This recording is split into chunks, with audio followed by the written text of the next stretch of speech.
भवानी शंकरो वंदे श्रद्धा विश्वास रूपिणौ याभ्यां विना न पश्यन्ति सिद्धः स्वान्तः स्थमीश्वरम। हर हर। आप सभी भगवत प्रेमी दर्शकों का हार्दिक स्वागत है। भगवान महादेव जी की कृपा से आप सभी स्वस्थ होंगे, प्रसन्न होंगे, ऐसा मुझे विश्वास है।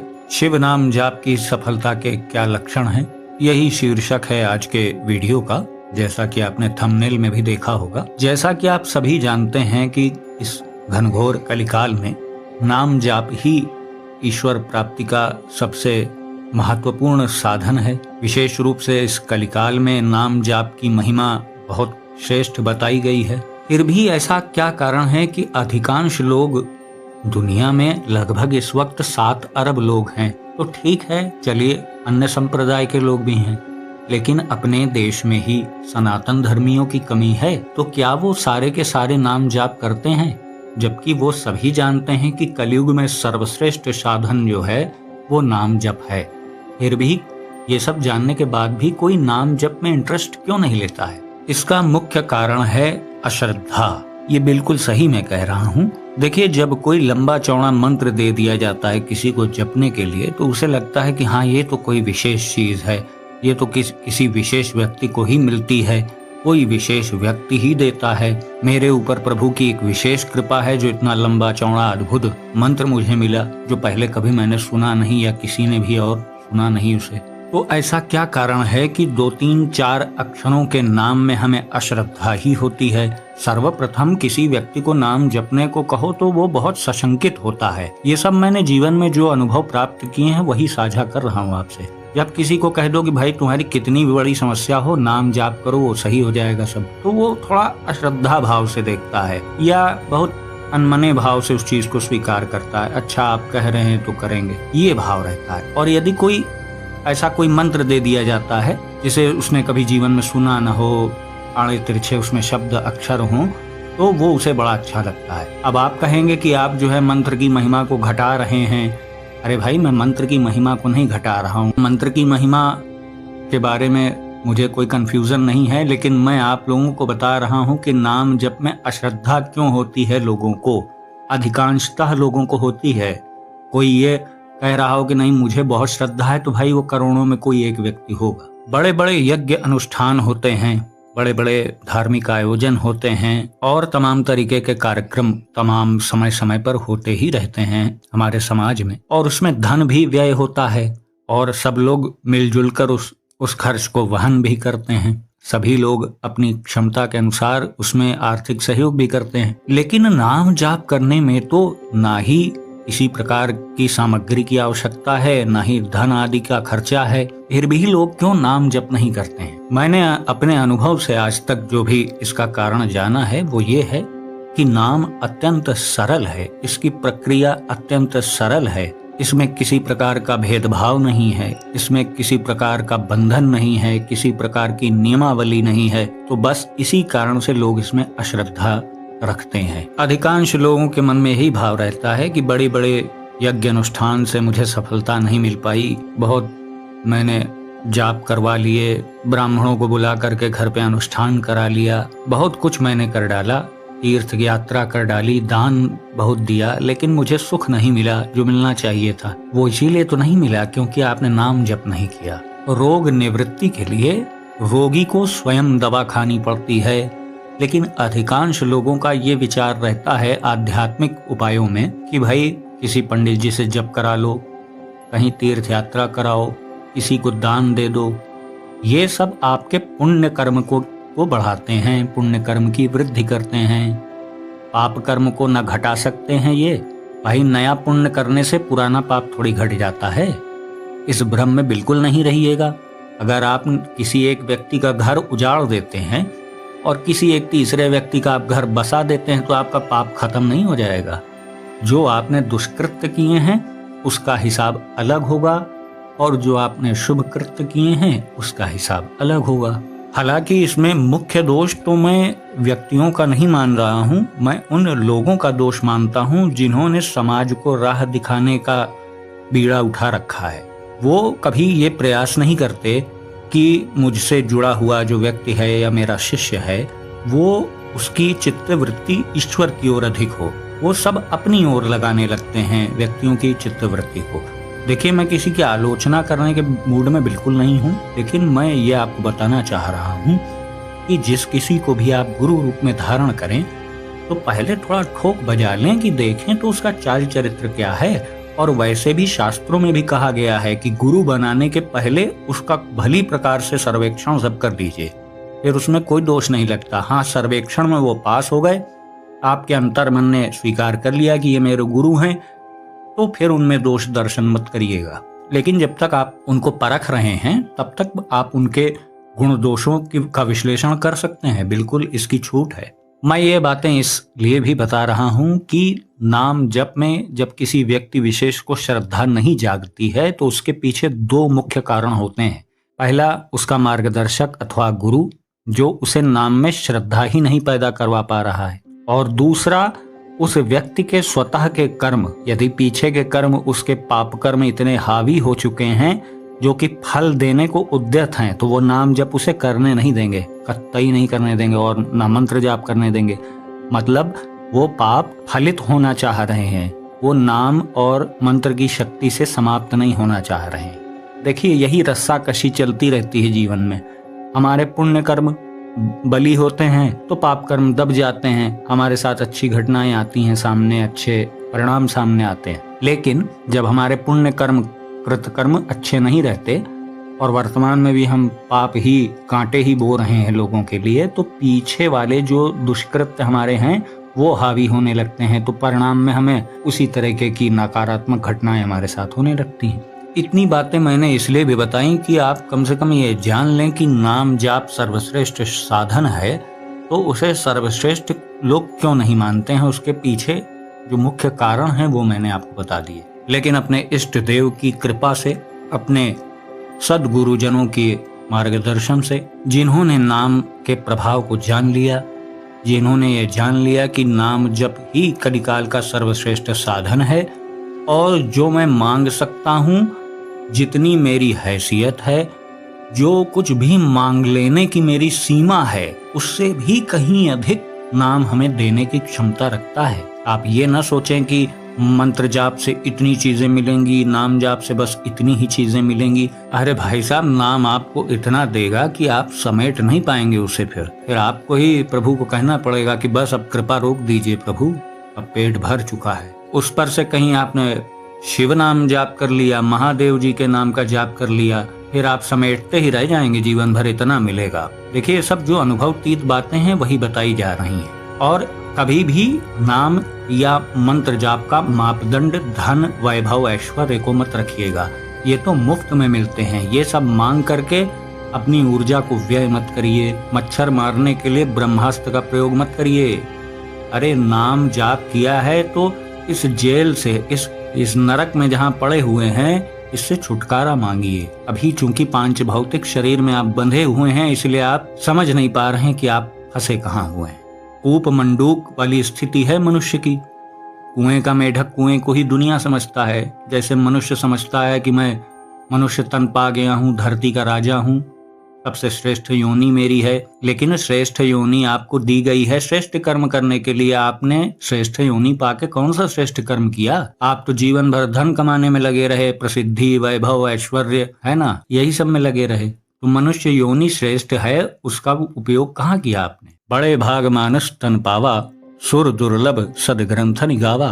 ये चौपाई बोलने का अधिकार तो उसे ही है ना, जो मनुष्य तन पाकर के सद्वृत्तियों में लगा हुआ है, सत्कर्म कर रहा है। यदि आप सिर्फ अपने परिवार का भरण पोषण कर रहे हैं, संतान उत्पत्ति कर रहे हैं, धन संचय कर रहे हैं, तो कौन सा विशेष कार्य आपने कर लिया? आपसे अधिक श्रेष्ठ कार्य तो फिर अन्य योनि के लोग कर रहे हैं ना। आप तो 2, 4, 5 संतान पैदा करते होंगे, अन्य योनि के पशु तो और अधिक संतानें पैदा करते हैं, है ना। आप कितने परिवार के सदस्यों का भरण पोषण कर रहे हैं? बहुत से ऐसे जीव जंतु हैं जिनके सैकड़ों जो है औलादें होती हैं। वो ऐसे श्रेष्ठता देखनी है तो फिर तो मनुष्य योनि से श्रेष्ठ तो और लोग हैं। मनुष्य योनि जिस कारण से श्रेष्ठ कही गई है, तो उस आचरण को भी तो अपनाइए। दिन रात आप पापाचार में आकंठ डूबे हुए हैं, फिर आप कह रहे हैं कि आप मनुष्य हैं, तो फिर कैसे मनुष्य आप हैं?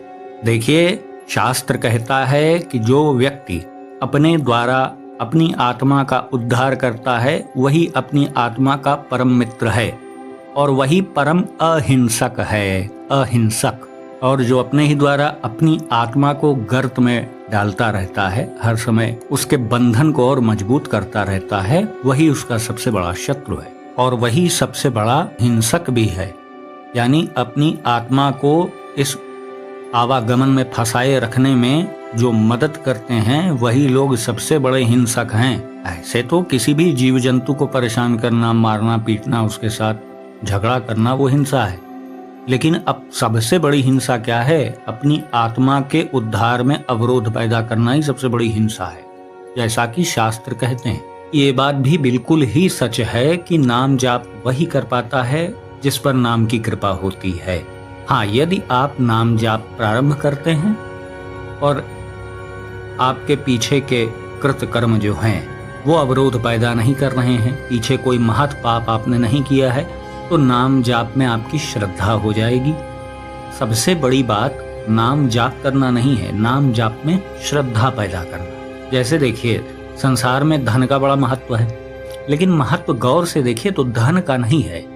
हम उससे जो कार्य कर पाते हैं, उसकी वजह से जो हम सुविधाएं प्राप्त कर पाते हैं, उससे जो हम कार्य कर पाते हैं, उसका महत्व बहुत बारीक, बहुत सूक्ष्म रूप से हमारे दिमाग में बैठा हुआ होता है। इसीलिए हम धन का महत्व देते हैं, वरना नोटों का क्या महत्व है? अभी नोटबंदी हुई तो 1500 के नोट जो बंद हुए थे वो कैसे कूड़े की तरह फैले थे, देखा होगा आप लोगों ने न्यूज में। तो जैसा शास्त्रों में कहा गया है कि भगवत प्राप्ति कठिन नहीं है, भगवत प्राप्ति के प्रति जो लालसा होती है वो लाना कठिन है। ठीक वैसे ही नाम जाप करना कठिन नहीं है, नाम जाप करना कठिन नहीं है। नाम जप में श्रद्धा हो जाना बड़ी बात है, क्योंकि जिस दिन आपको श्रद्धा हो गई, एक सेकंड भी आप नाम जाप के बगैर रहेंगे ही नहीं। तो अब हम अपने वीडियो के मुख्य विषय की ओर आते हैं। तो देखिए, सबसे पहले तो मैं बता दूं, नाम जाप आप चाहे चलते फिरते करते हो, चाहे आसन पे बैठ कर के करते हो, यदि आप लंबे समय तक नाम के शरणागत रहते हैं,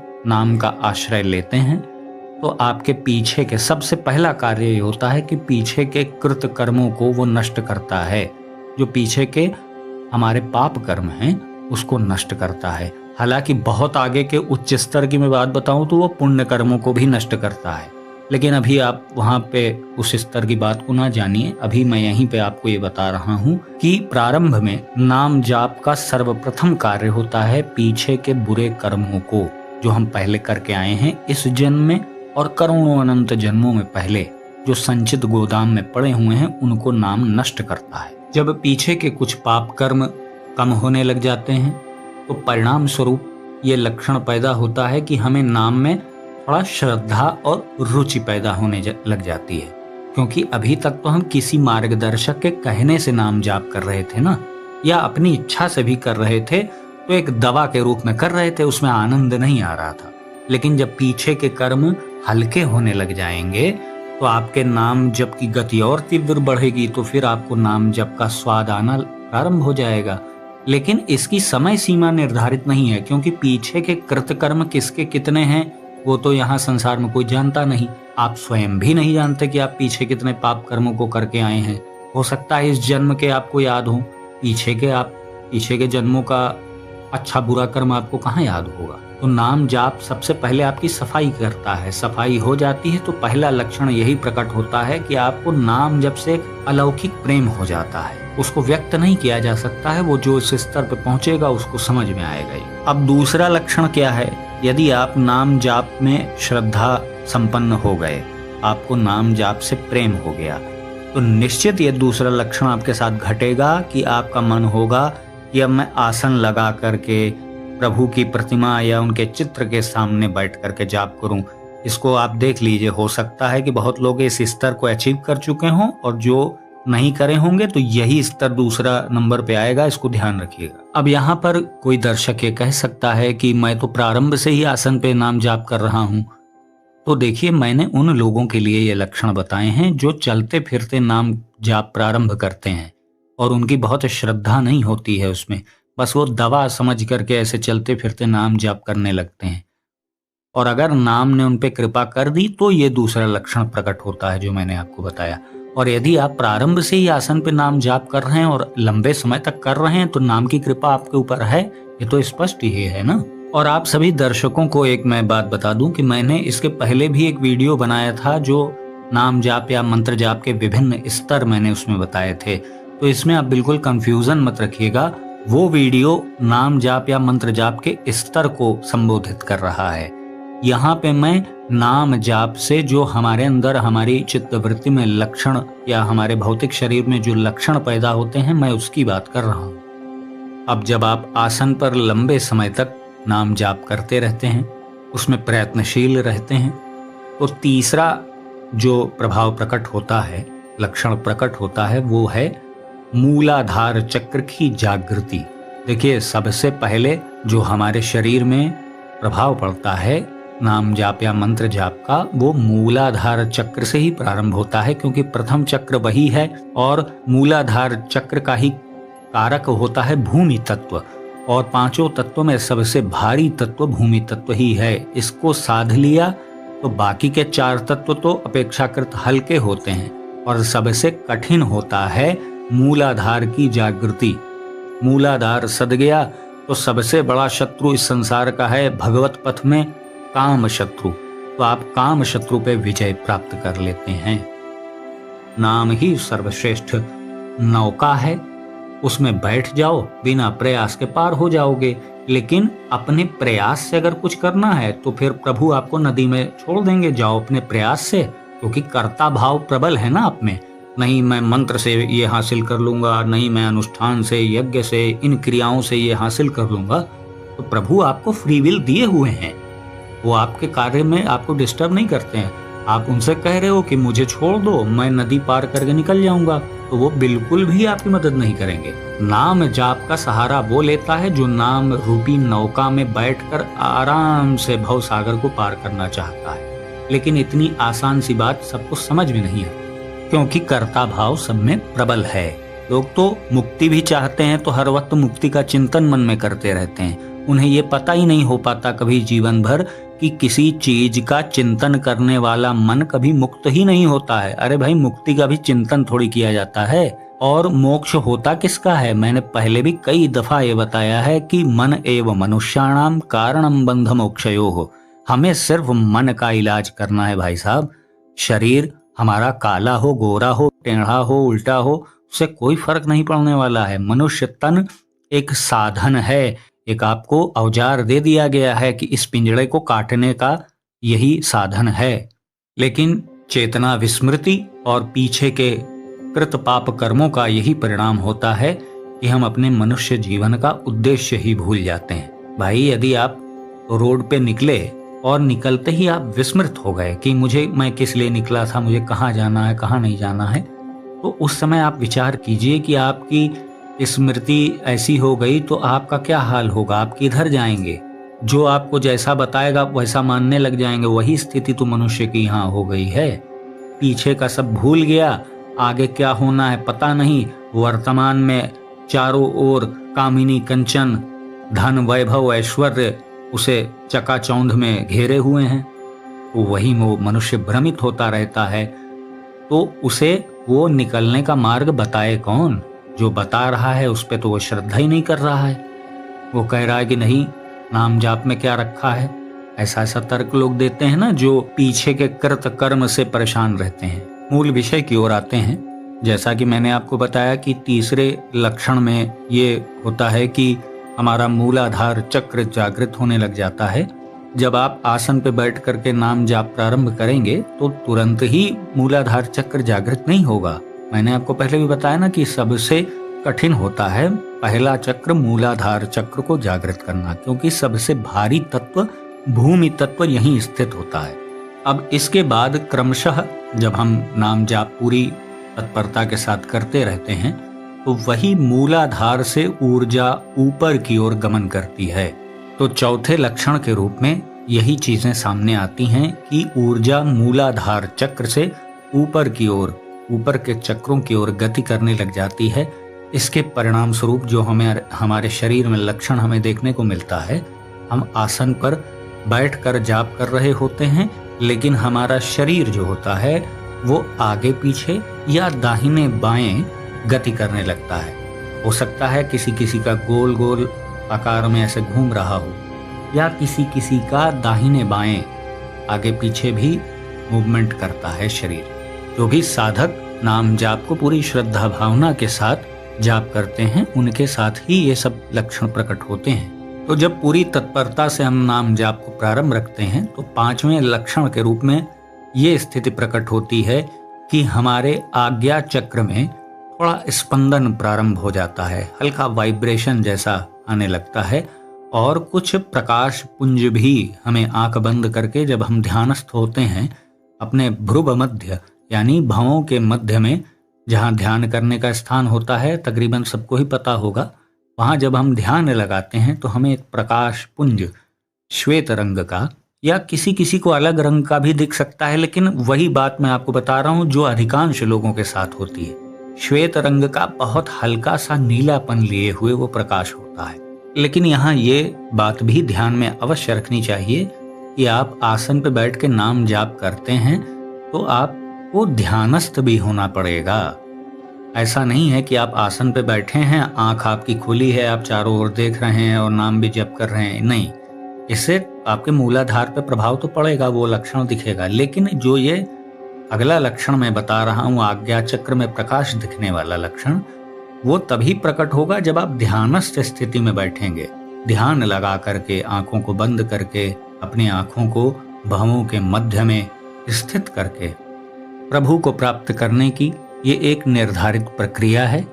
लेकिन यही एक प्रक्रिया है जिससे प्रभु प्राप्त होते हैं, ऐसा नहीं है। सबके अलग अलग साधन हैं। नाम जाप के साधन का जो प्रयोग करता है तो उसके साथ ही ये लक्षण प्रकट होते हैं। इसके अतिरिक्त कुछ छोटे मोटे लक्षण भी जब ऊर्जा हमारी मूलाधार चक्र से ऊपर की ओर गति करती है तो प्रकट होते हैं। जैसे हम ध्यानस्थ हैं, नाम जाप कर रहे हैं, तो एक अलौकिक दिव्य सुगंध भी हमें महसूस होती है। कभी कभी अलौकिक दिव्य इसलिए कह रहा हूँ क्योंकि वो महक आपने जीवन में कभी महसूस नहीं की होगी। इसलिए कह रहा हूँ क्योंकि आपके मन में आ सकता है ना कि जब मैं ध्यान करता हूँ उस समय तो धूप बत्ती भी जलती रहती है, तो कहीं उसकी महक तो नहीं है। नहीं, इसीलिए मैं बता रहा हूँ कि वो अलौकिक महक होगी, अलौकिक सुगंध होगी जिसे आपने पहले कभी अनुभव नहीं किया होगा। साथ ही आप यदि दीपक जलाते हों जाप के समय तो उसमें पुष्प आदि बनने लग जाते हैं।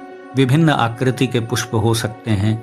कभी हृदय यानी दिल की आकृति बनती है, कभी आपको अपने इष्ट देव के चिन्ह दिखाई दे सकते हैं, कभी त्रिशूल, कभी डमरू की आकृति, कभी चंद्रमा की आकृति आपको दिखाई दे सकती है, कभी सर्प की आकृति का पुष्प भी दिखता है। तो ये सभी लक्षण आपके इष्ट देवता के प्रसन्नता के हैं। पुष्प किसी भी प्रकार से दीपक में बनता है तो वो आपको सकारात्मक संकेत ही देता है। इसके अतिरिक्त और भी कुछ लक्षण हैं, जैसे आपका शरीर, चूंकि मूलाधार चक्र आपका जागृत होना प्रारंभ हो गया है तो शरीर हल्का होने लग जाएगा। आप नेत्र बंद करके ध्यानस्थ होकर के नाम जाप करेंगे पूरी तन्मयता के साथ, तो आपको ऐसा महसूस होगा कि आपका शरीर ऊपर की ओर उठ रहा है। ये सब लक्षण बहुत बाद के हैं, वो शुरू में जिनको हो रहा होगा वो समझ पाएंगे। लेकिन जो लोग नए हैं, जो अभी नाम जाप प्रारंभ किए हैं, वो अभी बहुत लक्षणों के चक्कर में ना पड़े, वो अपना सारा ध्यान केंद्रित करें उस मार्ग में बने रहने के लिए। पहले तो नाम जाप करना महत्वपूर्ण है ना, उसको लंबे समय तक आप करिए तो तब लक्षण प्रकट होंगे। तो यही कुछ मुख्य लक्षण थे जिससे आप जान सकते हैं कि आपका नाम जाप, आप चाहे जिस भी इष्ट देवता का नाम जाप कर रहे हो, वो सही दिशा में आप जा रहे हैं, आपका नाम जाप सही दिशा में हो रहा है अथवा नहीं। इन लक्षणों से आप भली प्रकार से उसे जांच सकते हैं। इसके अतिरिक्त भी नाम जाप से कुछ रहस्यमयी लक्षण प्रकट होते हैं, लेकिन एक मर्यादा के तहत उसे सार्वजनिक स्थान पे नहीं बताया जा सकता है। जो लोग किसी तरह के मंत्र का जाप लंबे समय से कर रहे हैं और उन्हें सफलता भी मिल रही है, अच्छे लक्षण भी प्रकट हो रहे हैं, तो वो अपने मार्ग पे दृढ़ता से जमे रहें। मैं उन लोगों को नाम की ओर प्रेरित करना चाह रहा हूं जो नाम के प्रति अश्रद्धा रखते हैं और किसी भी प्रकार के साधन का प्रयोग वो नहीं कर रहे हैं। तो ऐसे ही साधनहीन लोगों के लिए ये सबसे सरल साधन है। तो आज का वीडियो हम यहीं समाप्त करेंगे। आशा करता हूँ कि जो भी जानकारी आपको दी गई वो आपको पसंद आई होगी। यदि वीडियो आपको पसंद आया तो इसे लाइक करें, अपने मित्रों बंधु बांधवों के साथ शेयर करें, चैनल को सब्सक्राइब करें और बेल आइकन को भी अवश्य प्रेस कर दीजिएगा। तो भगवान पशुपतिनाथ जी से मैं ऐसी प्रार्थना करता हूँ कि वो आप सभी को सदा सुखी, प्रसन्न एवं ऊर्जावान बनाए रखें। तो मिलते हैं अगले वीडियो में एक नई और उपयोगी जानकारी के साथ। तब तक के लिए आप सभी भगवत प्रेमी भक्तों को हर हर महादेव।